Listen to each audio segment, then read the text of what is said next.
Hi everyone, welcome to my channel. ఈరోజు అయితే mushroom dum biryani ఎలా చేసుకున్నానో చూపిస్తాను. చాలా టేస్టీగా, చాలా చక్కగా పొడి పొడిలాడుతూ వచ్చింది. చాలా ఈజీగా చేసుకోవచ్చు, ఒకసారి ట్రై చేయండి. ఇక్కడ కావాల్సినవి ఏమిటంటే ఆనియన్స్, టొమాటోస్, మష్రూమ్స్, చిల్లీస్ ముందుగా కట్ చేసుకొని పక్కన పెట్టుకున్నాను. నేను ఒక ప్యాకెట్ మష్రూమ్స్కి 3 గ్లాసెస్ బాస్మతి రైస్ని పెట్టుకున్నాను. కడిగి పక్కన పెట్టేసేసుకున్నాను. మనం ఒక అరగంట ముందు నానపెట్టేసుకొని పెట్టుకున్నాము అంటే చాలా పొడి పొడిలాడుతూ చక్కగా వస్తుంది. మష్రూమ్స్ని మీరు ముందుగా కడగద్దు. నేను అక్కడ ఒక చిన్న మిస్టేక్ చేశాను. మనం ఉప్పు నీళ్ళల్లో వేసి కడుక్కున్న తర్వాత వెంటనే కుక్ చేసుకుంటే వైట్ కలర్లో ఉంటాయి. మనము కొంచెం టైం ఇచ్చాము అంటే కొంచెం కలర్ చేంజ్ అవుతాయి. నేనైతే అక్కడ అదే చేశాను. ఇప్పుడు ప్యాన్ పెట్టుకొని మనకు కావాల్సినవి స్పైసెస్, లవంగాలు, దాల్చిన చెక్క, యాలుక్కాయలు, షాజీరా, మరాఠీ మొగ్గ, జాజికాయ, జాపత్రి, నల్ల యాలుక్కాయలు.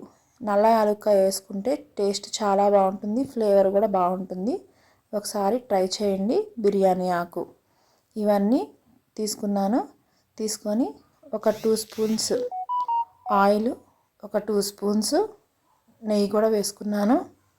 నెయ్యి మన ఇంట్రెస్ట్, అచ్చగా నెయ్యితో కూడా చేసుకోవచ్చు, లేదు అంటే నూనెతో అయినా చేసుకోవచ్చు. నేను అది కొంచెం ఇది కొంచెం వేసాను. టేస్ట్ అయితే చాలా బాగుంది. ఇక్కడ అన్ని స్పైసెస్ వేసుకున్నాను. వేసుకొని అవి వేగిన తర్వాత ఆనియన్స్, సన్నగా కట్ చేసి పెట్టుకున్న ఆనియన్స్ని కూడా వేసుకొని వేయించుకుంటున్నాను. ఆనియన్స్ అనేవి మనకి బ్రౌన్ కలర్లోకి వచ్చేంత వరకు వేయించుకుంటే టేస్ట్ అయితే చాలా బాగుంటుంది. ఒకసారి ఇలా ట్రై చేయండి. లేదు మన దగ్గర ఆల్రెడీ బ్రౌన్ ఆనియన్స్ ఉన్నాయి అంటే అవి వేసుకున్నా కూడా బాగుంటుంది. అంటే ముందుగా వేయించుకొని పెట్టుకున్న ఆనియన్స్ అన్నమాట. అవి వేసుకున్నా కూడా బాగుంటాయి. నేను ఇప్పుడే ఫ్రెష్గా బ్రౌన్ కలర్లో వచ్చేంత వరకు వేయించుకుందామని చెప్పేసి వేస్తున్నాను. మనం రుచికి సరిపడా సాల్ట్ వేసుకొని వేయించుకుంటే ఆనియన్స్ అనేవి త్వరగా ఫ్రై అవుతాయి. చూడండి, ఇలా బ్రౌన్ కలర్లో వచ్చేంత వరకు ఫ్రై చేసుకోవాలి. చాలా టేస్ట్గా వచ్చింది, చాలా బాగుంది. ఒకసారి ఇలా ట్రై చేయండి. చిల్లీని కూడా మనం స్పైసీని బట్టి వేసుకోవచ్చు. ఫ్లేవర్ ఉంటుంది, కొంచెం స్పైసీ తక్కువగా ఉంటుంది ఇలా కట్ చేసుకుంటే. అంటే కొన్ని పచ్చిమిరపకాయలు స్పైసీగా ఉండవు, అవి మధ్యకి చీల్చుకొని కూడా వేసుకోవచ్చు. ఇక్కడ నేను ఒక టమాటో తీసుకున్నాను. ఆ టమాటాను కూడా ఫ్రై చేసుకుంటున్నాను. అది కూడా పచ్చివాసన పోయేంత వరకు ఫ్రై చేసుకోవాలి. చాలా ఈజీగా ఉంటుంది. మనం అన్నీ కట్ చేసుకొని పెట్టుకున్నాము అంటే ఒక 15-20 మినిట్స్లో మనకు ఆ ప్రాసెస్ అంతా అయిపోతుంది. చాలా ఈజీగా చేసుకోవచ్చు.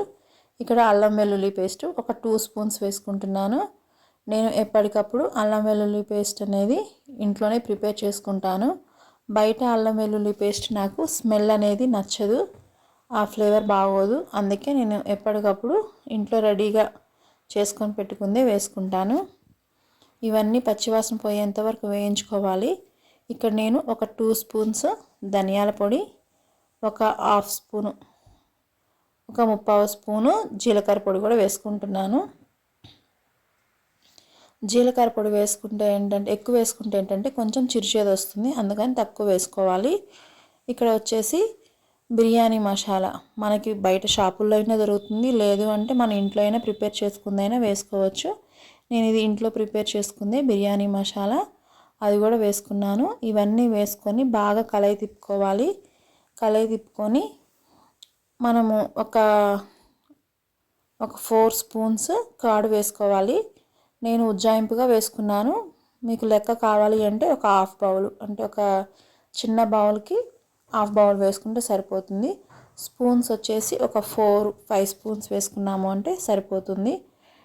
పెరుగు వేసుకోవటం వలన చాలా బాగుంటుంది టేస్ట్. మష్రూమ్స్కి అన్నిటికీ బాగుంటుంది, సాఫ్ట్గా చాలా బాగుంటుంది.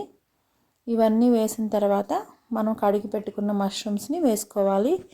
ఈ మష్రూమ్స్ కూడా చక్కగా ఆ మసాలా అంతా పట్టేంత వరకు కలుపుకోవాలి. కలుపుకొని మూత పెట్టేసుకోవాలి. ఇక్కడ మనము కొంచెం కొత్తిమీర పుదీనా కూడా ఇప్పుడే వేసేసుకున్నాము అంటే ఆ ఫ్లేవర్ అనేది మష్రూమ్స్కి చక్కగా పడుతుంది. ఇక్కడ కొంచెం వేసుకుంటున్నాను నేను, కొంచెం కొత్తిమీర పుదీనా కూడా. చాలా బాగుంటుంది, చాలా టేస్టీగా ఉంటుంది. పిల్లలకి ఇలా ఒకసారి ట్రై చేసి చూడండి, చాలా ఇష్టంగా తింటారు. టేస్ట్ అయితే బాగా వచ్చింది, మా పిల్లలు కూడా చాలా ఇష్టంగా తిన్నారు. చాలా నచ్చింది మా అందరికీ. మీరు కూడా ఒకసారి ట్రై చేయండి. నేనైతే ఈ విధంగా మష్రూమ్ దమ్ బిర్యానీ చేసుకున్నాను.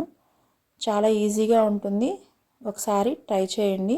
ఈ వీడియో కనుక నచ్చితే లైక్ చేయండి, నా ఛానల్ని సబ్స్క్రైబ్ చేసుకోండి. చాలా ఈజీగా చేసుకోవచ్చు. పుదీనా కొత్తిమీర కూడా వేసేసుకొని ఒక 5 మినిట్స్ అలా మగ్గించుకుంటే పుదీనా కొత్తిమీర ఫ్లేవరు అంతా మష్రూమ్స్కి చక్కగా పడుతుంది. మష్రూమ్ వేయంగానే మనకు కొంచెం వాటర్ అనేది బయటకు వస్తుంది. ఆ వాటర్ మొత్తం అయిపోయేంత వరకు ఫ్రై చేసుకుంటే టేస్ట్ బాగుంటుంది. ఇలా మూత పెట్టేసుకొని ఒక 10 మినిట్స్ మగ్గించుకోవాలి. పక్కన బాస్మతి రైస్కి బాయిల్ చేసుకోవటానికి అని చెప్పేసి మనము 3 గ్లాసెస్ బాస్మతి రైస్ తీసుకుంటే ఒక 5 or 6 గ్లాసెస్ అంటే పెద్ద గ్లాసెస్ తీసుకొని వాటర్ దానిలో స్పైసెస్ వేసుకోవాలి. దాల్చిన చెక్క, మిరియాలు, యాలుక్కాయి, షాజీరా వేసుకున్నాను. ఇవన్నీ వేసుకొని పక్కన ఇది కూడా చూసుకుంటూ ఉన్నాను. ఈ గ్రేవీ అంతా దగ్గర పడిపోయింది.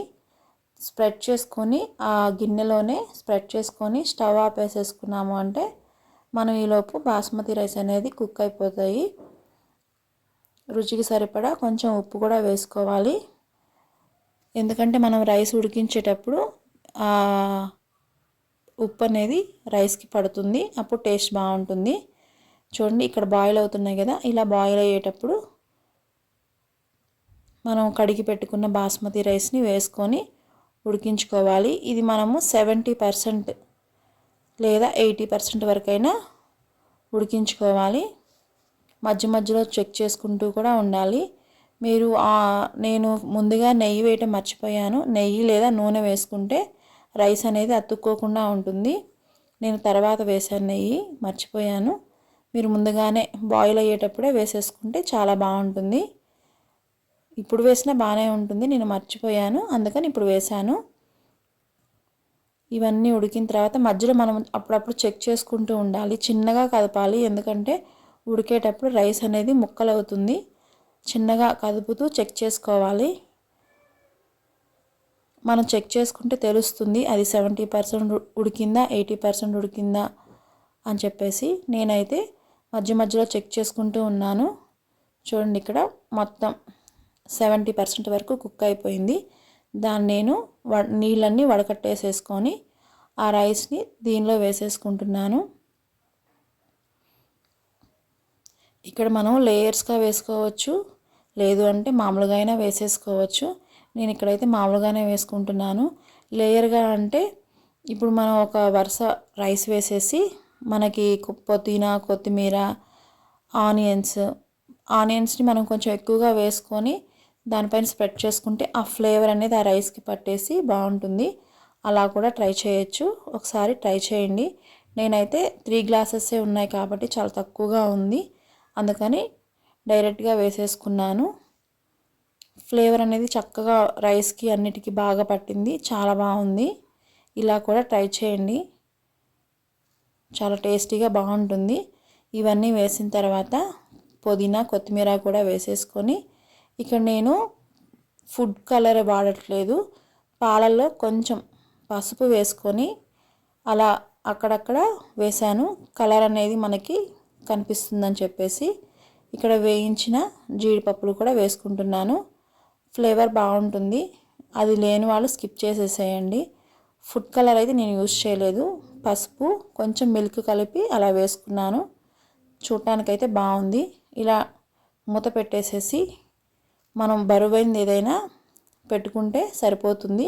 లేదు అంటే గోధుమ పిండి ఉంటుంది కదా, ఆ గోధుమ పిండి పైన గిన్నె పైన పెట్టేసి ఈ మూత పెట్టేసుకున్నాము అంటే ఆ ఎయిర్ అనేది బయటికి పోకుండా ఉంటుంది. నేనైతే మామూలుగానే పెట్టేసేసాను, కరెక్ట్గా సరిపోతుంది. అది ఇలా బరువు పెడితే బయటికి అనేది ఎయిర్ రాదు. ఇలా పెట్టేసేసుకున్నాను. బరువు పెట్టేసుకొని ప్యాన్ పెట్టుకొని ఒక 10 నిమిషాలు హై ఫ్లేమ్లో 5 నిమిషాలు హై ఫ్లేమ్లో ఉంచేసి ఒక 10 నిమిషాలు సిమ్లో ఉంచాను. బిర్యానీ అయితే రెడీ అయిపోయింది. మష్రూమ్ బిర్యానీ చాలా బాగా వచ్చింది, పొడి పొడిలాడుతూ. చూడండి, ఇక్కడ మష్రూమ్ అయితే చాలా గ్రేవీగా జ్యూసీగా చాలా బాగుంది, చాలా టేస్టీగా కూడా వచ్చింది. నేను పసుపు వేసుకున్నాను కదా, అక్కడక్కడ ఆ కలరు, ఈ వైట్ రైస్ మసాలా అంతా చక్కగా నీట్గా చూడటానికి చాలా బాగుంది. మనకి రెస్టారెంట్ స్టైల్లో మన ఇంట్లోనే మనం చేసుకోవచ్చు. చాలా బాగుంది, టేస్ట్ కూడా చాలా బాగా వచ్చింది. మీరు కూడా ఒకసారి ట్రై చేయండి, ఎలా వచ్చిందో కామెంట్ చేయండి. Thank you.